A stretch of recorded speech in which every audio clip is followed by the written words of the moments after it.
All right. Now you've got your list, your top 10 problems with NFTs. All right, here are the 10 problems with NFTs. First, NFTs do not invent demand. Just because my neighbor has a voice memo of his dog barking and it's the only one that exists doesn't mean anyone wants to buy it. So, just like in a lot of other areas, scarcity is not your problem, obscurity probably is. Another thing is that your fans are probably not Web3 natives. So, you're going to have a ton of work ahead of you to onboard them to this crypto world. Three, that's a lot harder than just inviting someone to a new social network where they push a couple buttons and put their email in. Crypto is hard and super confusing and scary. So your onboarding experience will be very difficult if your fans aren't already there. If your fans aren't crypto natives, to the uninitiated, there will be a lot of confusion about what separates your NFT project from just crowdfunding or merchandising, Mhm. which puts a lot of pressure on you to clearly communicate, to communicate in an exciting way.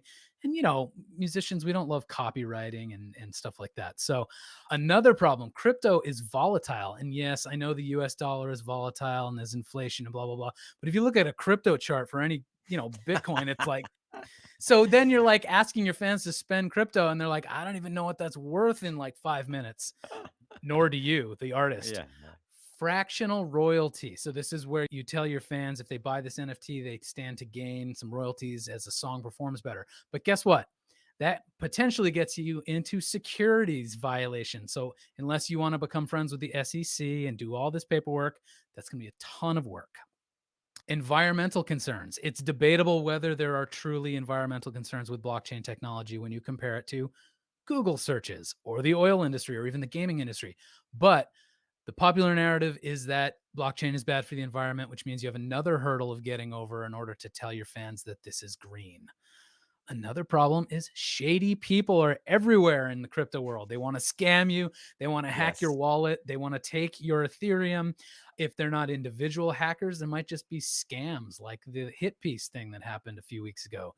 So, wild, wild west with all of the possibilities, but also all the gunslingers who want to just kill you and take your money.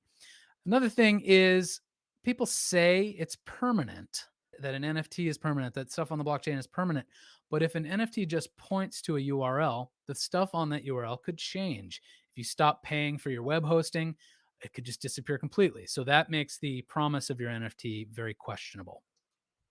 And lastly, your success in the NFT world to some degree is based on your genre, your scene, because right now, as it stands, the crypto world is very sort of future facing. They like music that involves electronic music productions, like EDM, ambient, hip hop, very modern pop, stuff like that.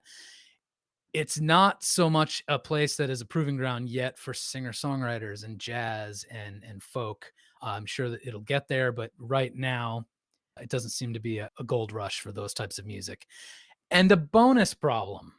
Here's the bonus problem. What the hell do you do with copyright if the blockchain is immutable and you literally don't have the rights to put an NFT on there, but you do, and it lives there forever? Complicated business.